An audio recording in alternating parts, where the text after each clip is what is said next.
Are you ready to stop translating in your head forever? You're translating everything in your head, and it's making your English slow and unnatural. With proven techniques, you can learn to think directly in English and speak with confidence. Let's go. Listen carefully. Hello, and welcome back to English Flow, the podcast for learners who want to speak English with more confidence and joy. I'm Mark, and today we're tackling one of the biggest problems English learners face. Something that's probably slowing you down right now. Do you translate everything in your head before you speak? Do you think in your native language first, then try to convert it to English? If you said yes, you're not alone. Millions of English learners do this every single day. But here's the thing. This habit is holding you back. It's making your English slow, awkward, and unnatural. The good news? You can change this. You can learn to think directly in English, and I'm going to show you exactly how. So grab a cup of coffee, get comfortable, and let's dive into this journey together. By the end of this episode, you'll understand why translation is your enemy and how to finally break free from it. The translation trap. Let me paint a picture for you. You're having a conversation in English. Someone asks you a simple question like, "What did you do yesterday?" In your mind, this is what happens. You hear the question in English. Your brain quickly translates it to your native language. You think of the answer in your native language. Then you try to translate that answer back to English. Finally, you speak. Sound familiar? This whole process takes time, precious seconds where the conversation feels awkward and slow. By the time you respond, the moment has passed. The natural flow is broken. This is what I call the translation trap. It's like having a middleman in every conversation. Instead of English going directly to your thoughts and back out as English, everything has to pass through your native language first. But why do we do this? Why is translation so automatic for most learners? The answer is simple. It feels safe. Your native language is your comfort zone. It's where you can express complex thoughts easily. When you encounter English, your brain naturally wants to convert it into something familiar. The problem is, languages don't translate perfectly. Each language has its own logics, its own way of expressing ideas. When you translate, you're forcing English to follow the rules of your native language. This creates sentences that might be grammatically correct but sound strange to native speakers. For example, in many languages, you might say something that translates to "I have hunger" instead of "I'm hungry," or "I have 25 years" instead of "I'm 25 years old." These translations are logical, but they're not how English naturally works. Why translation holds you back? Let me be honest with you, translation isn't just slowing you down, it's actually preventing you from becoming fluent. Here's why. First, it makes you slow. While you're busy translating back and forth, native speakers are having natural, flowing conversations. You're always one step behind, trying to catch up. Second, it creates unnatural English. When you translate, you're not speaking English. You're speaking your native language dressed up in English words. Native speakers can sense this immediately. Your sentences might be correct, but they don't feel right. Third, it limits your ability to understand fast, natural speech. When someone speaks quickly or uses idioms, slang, or cultural references that don't translate well, you get lost. You can't keep up because you're still trying to translate everything. Fourth, it exhausts your brain. Translation requires enormous mental energy. After a short conversation, you feel tired because your brain has been working overtime, jumping between two languages constantly. But here's the biggest problem. Translation keeps you thinking like a learner instead of thinking like a speaker. You're always processing English as a foreign language instead of just using it. I remember talking to a student who had been learning English for 8 years. Her grammar was perfect, her vocabulary was extensive, but every conversation felt forced and unnatural. Why? Because she was still translating everything. She wasn't speaking English, she was speaking translated thoughts. The direct thinking breakthrough. So what's the solution? How do we break free from this translation trap? The answer is learning to think directly in English. This means your thoughts form in English first without passing through your native language. It means understanding English words and concepts as themselves, not as translations of your native language. When you achieve this, something magical happens. Your English becomes faster, more natural, and more confident. You stop sounding like a textbook and start sounding like yourself. But let me be clear. This isn't about abandoning your native language or forgetting where you come from. Your native language is beautiful and important. This is about creating a separate mental space where English can exist on its own terms. Think of it like this. Instead of having one room in your mind where you translate everything, you're creating two separate rooms. One for your native language, one for English. Each room has its own furniture, its own atmosphere, its own way of organizing thoughts. When you're speaking English, you go to the English room. When you're speaking your native language, you go to that room. No translation needed because each room is complete on its own. How to start thinking in English. Now the big question.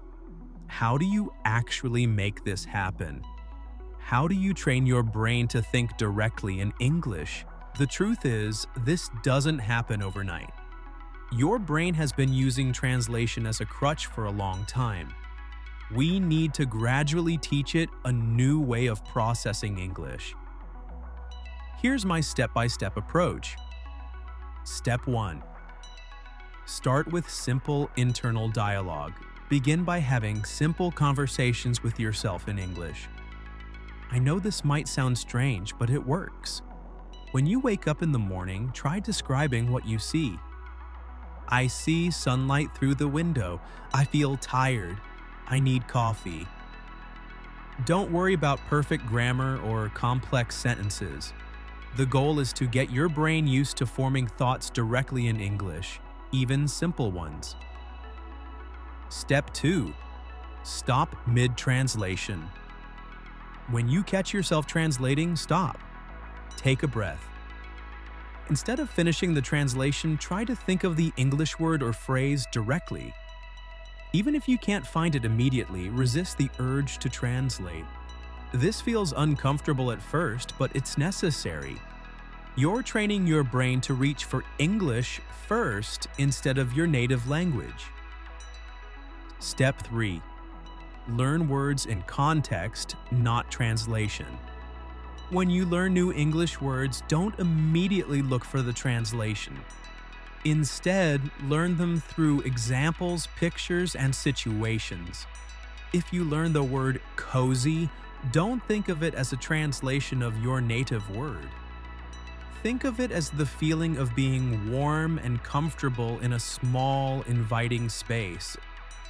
This helps you understand English concepts as they are, not as converted versions of concepts from your language. Step 4. Immerse yourself in English thinking. Start thinking about your daily activities in English. When you're cooking, think, I'm chopping onions. The oil is hot. I need to add salt. When you're walking, think, the weather is nice. That dog is cute. I should call my friend later. Make English the soundtrack of your internal life. Practical exercises that work. Let me give you some specific exercises that will accelerate this process. Exercise 1. The description game. Pick an object in your room. Describe it in English for 1 minute without stopping. Don't worry about repeating words or making mistakes. The goal is to keep English flowing from your mind to your mouth without translation. For example, this is my coffee mug. It's white with a blue handle. It feels smooth. It's warm because I just poured coffee in it. I bought it last year. I use it every morning. It makes me happy. Exercise 2. English-only time blocks. Set aside 15 minutes where you only think in English. During this time, all your internal dialogue must be in English. If you catch yourself thinking in your native language, gently switch back. Start with 15 minutes and gradually increase to 30 minutes, then an hour. Exercise 3. The reaction method. When something happens, you see something funny, you taste something delicious, you feel surprised. Try to react in English first. Instead of thinking, wow, that's amazing in your native language and then translating, train yourself to think, wow, that's amazing directly in English. Exercise 4. English dream journaling. Keep a notebook by your bed. When you wake up, write down any dreams or thoughts in English, even if they're fragments. This helps English become part of your subconscious processing. Common challenges and how to overcome them. I want to be honest with you, this process isn't always easy. You'll face some challenges, and that's completely normal. Challenge 1. I don't know enough words. Many students worry they don't have enough vocabulary to think in English. Here's the truth. You don't need perfect vocabulary to start. Use the words you know even if they're simple. It's better to think, I want food in English, than to think a complex sentence in your native language and try to translate it. Your vocabulary will grow naturally as you think more in English. Challenge 2. It feels slow and awkward. Yes, at first, thinking in English will feel slower than thinking in your native language. This is normal. You're building a new mental pathway. Just like learning to drive or play an instrument, it feels awkward before it feels natural. Be patient with yourself. Speed comes with practice. Challenge 3. I keep forgetting to do it. Breaking the translation habit requires conscious effort at first. Set reminders on your phone. Put sticky notes around your house that say, "Think in English." Make it a game. Every time you catch yourself translating, celebrate that you noticed, then switch to English thinking. Challenge 4. What about complex thoughts? You might worry, but what about complex ideas? How can I think about philosophy or emotions in English? Start simple and build up. You learned complex thinking in your native language gradually. The same will happen with English. Begin with simple thoughts and gradually work up to more complex ones. Your English thinking will become as sophisticated as your English improves. The transformation process. Let me tell you what happens when you successfully make this transition. I've seen it hundreds of times with my students, and it's always amazing to witness. At first, you'll notice your speaking becomes slightly faster. You're not pausing as long between words because you're not translating. Then your English starts sounding more natural. Native speakers begin responding to you differently because your English feels more authentic. Your listening comprehension improves dramatically. You can follow faster speech and understand humor, idioms, and cultural references better because you're not trying to translate everything. You start having English moments. Times when you realize you've been thinking in English without even trying. Maybe you wake up and your first thoughts are in English. Maybe you catch yourself solving a problem in English. Eventually, English becomes a natural part of your mental landscape. You can switch between languages effortlessly using each one in its appropriate context. I had a student from Brazil who struggled with this for months. She would always translate everything from Portuguese to English in her head. Her English was correct but slow and unnatural. Then one day, she called me excitedly.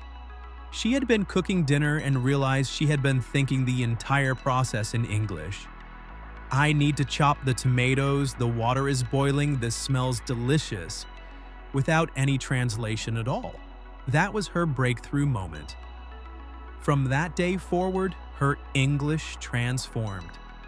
She became confident, natural, and genuinely fluent.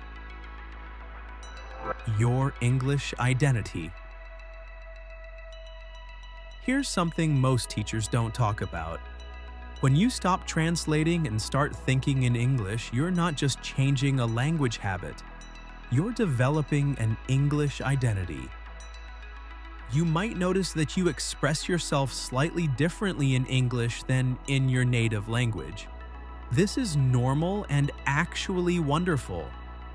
Languages carry different cultural perspectives and ways of organizing thoughts.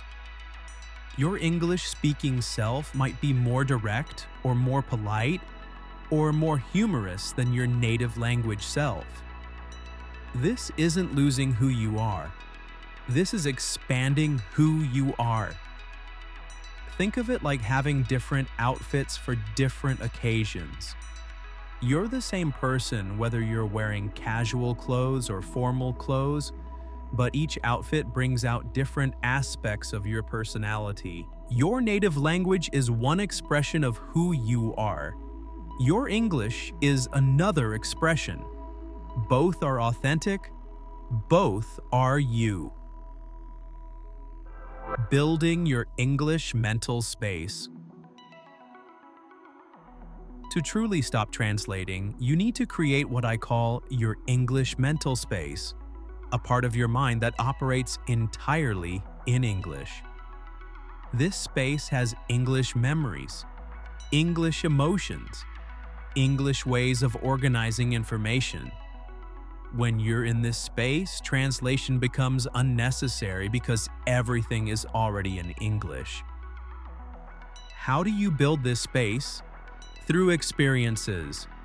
The more you live experiences directly in English, watching English movies, reading English books, having English conversations, thinking English thoughts, the richer this mental space becomes. Each English experience adds furniture to your English mental room. Eventually, this room becomes so comfortable and complete that you naturally want to spend time there. The confidence connection. There's a powerful connection between stopping translation and building confidence. When you translate, you're always second-guessing yourself. Did I say that right? Does that sound natural? How would a native speaker say this? But when you think directly in English, you're not translating. You're just speaking your thoughts. This feels more authentic and natural, which automatically makes you more confident. Confidence in English doesn't come from perfect grammar or extensive vocabulary. It comes from feeling like yourself when you speak English. And you can only feel like yourself when you're not constantly filtering everything through translation. Measuring your progress. How do you know if you're making progress? Here are some signs that you're successfully breaking the translation habit. You start having dreams in English sometimes. Your internal dialogue occasionally switches to English without you deciding to do it. You react to things in English first before your native language kicks in. You find yourself understanding jokes, puns, and wordplay in English. You start thinking of some concepts in English first, especially ones you learned in English originally. You feel less mentally exhausted after English conversations. You speak a bit faster and with fewer pauses.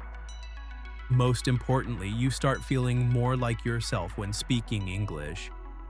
The language begins to feel natural rather than foreign. Creating English habits. The key to making this permanent is creating habits that support English thinking. Here are some powerful habits that my most successful students use. Morning English ritual. Start each day with 5 minutes of English thinking. Describe your plans for the day, how you feel, what you see outside your window. English commentary. Throughout the day, occasionally narrate what you're doing in English. I'm making coffee. The phone is ringing. This traffic is terrible. English emotional check-ins. When you feel strong emotions, try to identify and describe them in English first. I'm feeling frustrated because this makes me happy because. English problem solving. When you face a challenge or decision, try thinking through it in English. This helps English become part of your analytical thinking, not just your social communication. The long-term vision. Imagine yourself 6 months from now. You're having a conversation in English and it flows naturally. You're not thinking about grammar rules or searching for translations. You're just talking, sharing ideas, connecting with people. Your thoughts form in English as naturally as they form in your native language. You can switch between languages effortlessly, using each one where it's most appropriate. You watch English movies without subtitles and understand not just the words, but the humor, the emotions, the cultural references. You read English books and feel the author's intended tone and style. This isn't just a dream. This is what happens when you break free from the translation trap. This is what's waiting for you on the other side of this journey. Let me leave you with this thought. Translation was a useful tool when you were beginning to learn English. It helped you make connections between your known language and this new language. But now it's holding you back. It's time to let go of the training wheels. It's time to trust that your English can stand on its own without the constant support of translation. This journey requires patience, practice, and self-compassion. There will be moments when you feel frustrated, when translation feels easier, when you want to give up.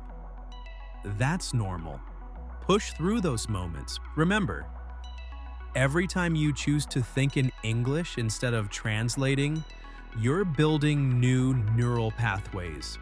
You're teaching your brain a more efficient, more natural way to process English. You have everything you need to make this transformation. You have the desire to improve, you have the knowledge, and now you have the roadmap. Start today. Start small. Pick one simple thought and think it directly in English. Then another. Then another. Your future fluent self is waiting for you.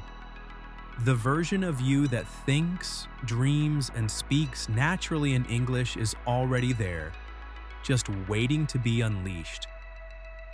Stop translating, start thinking, start being yourself in English. Thank you for joining me on English Flow today. If this episode helped you, please hit that like button and subscribe for more content that will transform your English learning journey. Leave a comment and tell me, what's one thought you'll commit to thinking directly in English today? Keep flowing with English, and I'll see you in the next episode. Bye for now.